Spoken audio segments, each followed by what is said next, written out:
Oke. Assalamualaikum warahmatullahi wabarakatuh. Masih dengan Ibu Intan Nurmalasari. Hari ini kita akan belajar mata pelajaran ekonomi untuk jenjang paket C. Oke, materi hari ini cukup menarik untuk kita semua, yaitu faktor-faktor yang mempengaruhi pembangunan ekonomi. Kalau berbicara pembangunan ekonomi, itu tidak jauh kasusnya yang selalu ada di negara kita. Kita mulai saja ya materinya. Jadi pemirsa atau teman-teman sekalian, kita sering melihat di kota-kota besar banyak gedung-gedung megah dan menjulang tinggi. Nah, biasanya ada di kota-kota besar seperti Jakarta, contohnya kota Medan dan kota Surabaya. Oke, tanda banyaknya gedung megah dan pencakar langit ini itu menandakan bahwa adanya aktivitas manusia yang berhubungan dengan pembangunan ekonomi. Selain itu juga rumah mewah atau kendaraan roda 2 maupun roda 4 yang mewah serta memadati jalan itu sebagai salah satu contoh atau salah satu bukti bahwa manusia sudah bisa memenuhi kebutuhannya. Nah, akan tetapi teman-teman, banyak juga di daerah-daerah yang masih mengalami gizi buruk atau masih belum bisa mendapatkan pendidikan yang layak, hingga kurangnya distribusi layanan kesehatan dan buruknya infrastruktur publik, dan itu masih terjadi di daerah-daerah terpencil di negara kita. Ketimpangan sosial ini sudah terjadi dan ini memang berada di depan mata kita. Ini adalah tanggung jawab kita bersama, khususnya kepada pemerintah sebagai pemangku kebijakan. Selain pemangku kebijakan, pemerintah juga sebagai pihak pelaksana, sehingga nantinya akan tercapai kesejahteraan masyarakat yang merata.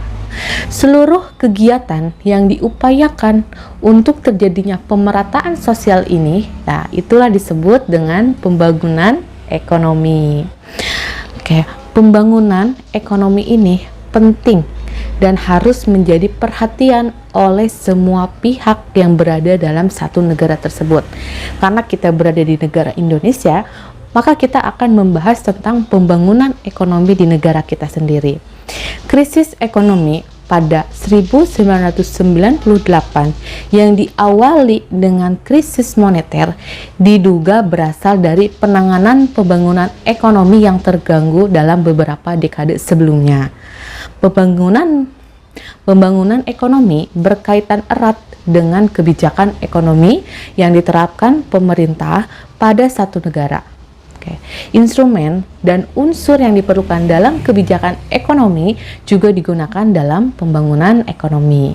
Pembangunan ekonomi bertujuan untuk menaikkan PDB suatu negara. PDB itu adalah produk domestik bruto atau di suatu negara atau di daerah dalam jangka yang panjang. Kenaikan PDB tersebut lebih besar daripada tingkat pertumbuhan penduduk. Jadi, pembangunan ekonomi dapat disimpulkan sebagai suatu proses yang bertujuan untuk menaikkan PDB suatu negara atau daerah agar melebihi tingkat pertumbuhan penduduk. Di dalam pembangunan ekonomi, kenaikan pendapatan masyarakat diikuti pula oleh perubahan dalam struktur sosial dan sikap masyarakat. Pembangunan ekonomi juga mengacu pada proses perubahan dalam kegiatan ekonomi secara keseluruhan. Apabila beberapa daerah terpencil sedang melakukan pembangunan, ini bukan berarti suatu negara sedang mengalami perubahan, karena pembangunan ekonomi hanya mencakup tingkat aktivitas ekonomi yang tinggi. Artinya, pembangunan ekonomi merupakan tingkat aktivitas ekonomi yang menyeluruh. Misalnya, terjadi perubahan struktur ekonomi sebuah negara dari yang tadinya negara agraris menjadi negara industri. Menurut Michael P. Todaro, pembangunan ekonomi terjadi apabila terdapat perubahan-perubahan dalam struktur sosial. Perubahan percepatan pertumbuhan ekonomi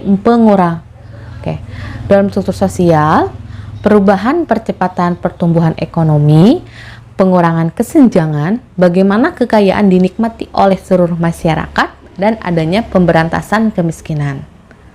Faktor-faktor yang mempengaruhi pembangunan ekonomi. Oke. Pelaksanaan pembangunan antara negara satu dengan negara lainnya tentu akan berbeda. Satu negara dapat melaksanakan pembangunan lebih cepat dari negara yang lainnya. Nah, mengapa hal tersebut bisa terjadi? Pertanyaan ini tidaklah mudah untuk dijawab. Akan tetapi, sebab keberhasilan pelaksanaan pembangunan ekonomi di suatu negara akan sangat bergantung pada faktor-faktor yang mempengaruhi pembangunan ekonomi. Dan beberapa ahli sudah melakukan penelitian sehingga dirumuskan ada 4 faktor yang mempengaruhi pembangunan ekonomi di sebuah negara. Oke, kita lihat apa faktor yang pertama. Oke, yang pertama sistem sosial dan sikap masyarakat. Hal ini sangat memegang peran penting dalam menciptakan pembangunan ekonomi. Mengapa demikian? Jadi begini katanya seperti ini, hasil identifikasi dan hasil penelitian para ahli menunjukkan bahwa negara-negara berkembang, sistem sosial dan sikap masyarakatnya sangat mempengaruhi terhadap pertumbuhan ekonomi di negara tersebut. Oke. Contohnya seperti ini. Adat istiadat yang sangat kental pada masyarakat tradisional berupa upacara di berbagai kegiatan dan acara dianggap memperlambat pertumbuhan ekonomi. Nah, menarik nih, sebab ya tidak bisa dipungkiri teman-teman, di negara kita ini masih kental sekali dengan adat dan masih banyak ritual kebudayaan yang cenderung berlebihan untuk untuk dilaksanakan. Nah, apapun itu, memang budaya ini sangat besar pengaruhnya terhadap pembangunan ekonomi. Selain tadi masalah budaya yang mungkin bersifat berlebihan juga dapat menghambat pertumbuhan ekonomi, juga sikap dan pola hidup masyarakat yang tidak mau bekerja keras, jam kerjanya harus pendek, malas menabung, dan sifat negatif lainnya juga ini menghambat pembangunan ekonomi. Oke. Coba kita perhatiin di masyarakat di sekitar kita, apakah ada beberapa orang yang kita kenal masih memiliki sifat malas bekerja atau tidak sanggup bekerja dengan jam kerja yang panjang, malas menabung tapi rajin belanja, dan sifat negatif lainnya seperti gampang memiliki rasa iri atas pencapaian orang lain, senang menggunjing. Nah, sifat-sifat negatif itulah walaupun hanya terjadi dalam pribadi manusia, itu bisa mempengaruhi atau menghambat pembangunan ekonomi suatu negara. Kalau kita lihat di negara-negara maju, mereka tuh nggak akan punya waktu untuk melakukan hal-hal tersebut. Mereka tidak mungkin malas bekerja karena untuk biaya hidup di Korea Selatan aja contohnya itu mahal. Akhirnya mengharuskan mereka harus kerja keras dan rajin bekerja. Jam kerja pun di negara maju itu lebih panjang dibanding negara kita. Dan negara maju itu cenderung mungkin ya mayoritas itu rajin menabung. Contohnya bisa menabung di bank atau bisa mengikuti asuransi, itu kan sebagai tabungan di keadaan darurat. Dan yang lainnya, mereka itu tidak punya waktu untuk menggunjingkan orang lain, menggibah, karena waktu mereka itu sudah fokus pada produktif, hal-hal yang bersifat produktif, bekerja dan menghasilkan karya. Oke, jadi apabila kita memiliki cita-cita ingin merubah negara kita menjadi negara berkembang atau setidaknya memiliki kenaikan taraf ekonomi, kita bisa mulai dari diri kita sendiri untuk mengurangi sifat-sifat negatif yang dijelaskan tadi, sehingga kita masukkan aura positif ke dalam diri kita dan akhirnya diri kita itu akan melakukan hal-hal yang bersifat positif. Jadinya tidak punya waktu untuk melakukan hal-hal yang bersifat negatif. Seperti itu. Kemudian faktor yang kedua yaitu kepemilikan barang modal. Maksudnya apa? Pada masyarakat yang kurang maju, kepemilikan modal seperti cangkul, bajak, dan parang akan sangat berperan penting untuk kegiatan berburu dan bertani. Pada masyarakat modern, peranan modal juga sangat menentukan keberhasilan peningkatan produktivitas. Jadi maksudnya, kalau kita hanya bisa bekerja melalui tenaga, berarti yang kita butuhkan adalah modal seperti tadi, cangkul, bajak, dan parang. Misalnya ini sebagai petani. Oke, petani bekerja melalui tenaganya, maka membutuhkan modal. Nah, modal ini juga dibutuhin oleh semua orang. Ada orang yang bekerja melalui pikirannya, nah, seperti guru, seperti dosen, seperti dokter. Itu kan menggunakan pikiran. Oke. Modalnya apa? Modalnya yaitu mereka menempuh pendidikan yang panjang sehingga mereka mendapatkan gelar dan dinyatakan ahli di sebuah bidang. Oke. 2. Kalau pekerjaannya pelukis, berarti modalnya harus memiliki imajinasi yang tinggi, harus memiliki peralatan melukis untuk berlatih, harus memiliki modal juga untuk traveling, jalan-jalan untuk mencari inspirasi. Oke. Kalau pekerjaannya menulis, sama, harus punya imajinasi yang tinggi, harus memiliki alat tulis, baik alat tulis manual maupun otomatis, dan harus memiliki modal materi untuk jalan-jalan kemana-mana pun untuk mencari inspirasi. Oke. Kalau kita harus bekerja di pabrik, peralatannya kan yang punya orang pabrik. Nah, lalu modal yang kita miliki adalah keterampilan. Kalau di pabrik, misalkan di industri pakaian, keterampilan kita di bidang itu. Di pabrik pembuatan pakan, keterampilan kita di bidang itu. Itu penting. Penting kita harus memiliki modal, atau lebih tepatnya memiliki keahlian, skill, kemampuan, sehingga kita bisa bekerja, kita bisa memenuhi kebutuhan diri kita sendiri, dan angka pengangguran pasti menurun. Kalau angka pengangguran menurun, maka pendapatan per kapita akan naik, dan tidak menutup kemungkinan negara berkembang tersebut akan menjadi negara yang maju. Seperti itu, teman-teman. Oke. Selanjutnya kita ke poin ketiga. Ini cukup panjang.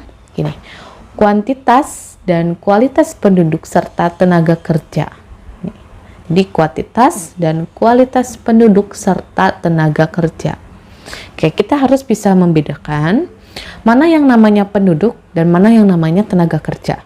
Kalau penduduk itu adalah orang atau warga negara yang tinggal di suatu negara yang memiliki hak dan kewajiban sesuai standar negara tersebut. Nah, sementara tenaga kerja adalah penduduk yang sudah mencapai usia untuk bekerja. Nih, kalau tenaga kerja itu misalnya minimal usia 17 tahun sudah bisa bekerja sampai usia 60 tahun, itu tenaga kerja. Jadi kalau bayi itu disebutnya penduduk, tapi bukan tenaga kerja. Kalau seperti ibu, penduduk Indonesia juga dan tenaga kerja, karena usia ibu usia 27 tahun sudah masuk tenaga orang yang produktif. Nah, itu bedanya. Nah, kita lanjutkan ya. Pertambahan penduduk dari waktu ke waktu akan menjadi motor penggerak pembangunan ekonomi. Namun, hal ini juga dapat menjadi bumerang apabila pertambahan penduduk tersebut tidak diimbangi dengan peningkatan kualitas sumber daya manusia, terutama di sisi pendidikan dan keterampilan. Kita lanjutin. Di satu sisi, tingginya jumlah penduduk dapat meningkatkan permintaan suatu barang. yang akan diikuti oleh perluasan pasar. Namun, di sisi lain, hal ini akan menjadi pemicu terjadinya banyak pengangguran yang cukup besar, terutama di sektor industri apabila sektor industri tersebut tidak mampu menyerap tenaga kerja yang ada. Oleh sebab itu, perlu adanya pengendalian dalam laju pertumbuhan penduduk seperti program KB atau keluarga berencana yang disertai dengan upaya peningkatan kualitas sumber daya manusia. Jadi maksudnya seperti ini, kalau pertumbuhan penduduk meningkat cepat, artinya kebutuhan barang akan juga meningkat, dan ini menjadi permintaan pasar itu tinggi, sehingga sektor industri ini harus menyediakan barang lebih banyak lagi. Nah, sebenarnya ini bagus, artinya kalau semakin banyak barang yang disediakan, industri pasti membutuhkan semakin banyak tenaga kerja. Nah, akan tetapi yang menjadi dampak negatifnya itu ketika industri itu tidak bisa menyerap tenaga kerja yang ada. Oke, jadi kebutuhan pasar meningkat dan pengangguran pun masih banyak. Nah, ini karena apa? Karena bisa jadi tenaga kerja di satu daerah tersebut itu tidak cukup kualifikasinya untuk memenuhi standar industri. Oke, sampai sini paham ya? Nah, sehingga untuk mengurangi laju peningkatan pengangguran tersebut itu perlu adanya program KB yang disebut keluarga berencana. Nah, ini bertujuan untuk mengendalikan angka kelahiran supaya jangan terlalu tinggi pertumbuhan penduduknya, jangan terlalu tinggi, jangan terlalu cepat. Nah, di samping itu, selain program KB dijalankan, pemerintah juga dan serta kita sebagai masyarakat juga harus mengiringi dengan meningkatkan kualitas diri kita, kualitas sumber daya manusianya. Nah, sehingga mungkin di 5 tahun atau 10 tahun yang akan datang, angka pengangguran bisa ditekan. Oke. Jadi, kalau saat ini angka pengangguran masih tinggi, kita harus melihat data. Kenapa angka pengangguran masih tinggi dan industri tidak mampu menyerap tenaga kerja yang ada? Bisa jadi karena kualitas SDM di negara tersebut atau di suatu daerah itu belum memenuhi kualifikasi yang dibutuhkan oleh industri. Maka disinilah pentingnya kita harus selalu ingin belajar setinggi mungkin. Peran pendidikan itu sangat penting untuk diri kita sendiri sebagai manusia dan untuk kita juga mencari bekal. Baik itu bisa melakukan pendidikan melalui jalur formal maupun mengikuti pendidikan keterampilan. Dan itu sudah banyak lembaganya di negara kita. Tinggal keinginan dari diri kitanya sendiri untuk mencari tahu di mana keterampilan kita, apa yang kita bisa, apa yang kita mampu. Oke, itu yang ketiga. Yang keempat yaitu penguasaan teknologi. Nih, makin majunya peradaban manusia diiringi dengan majunya tingkat penggunaan teknologi, hal ini dapat dianggap sebagai keberhasilan manusia dalam mengembangkan ilmu pengetahuan. Namun, kemajuan teknologi juga memberikan dampak yang negatif. Salah satunya adalah pengangguran yang masih menjadi PR negara kita. Pengangguran.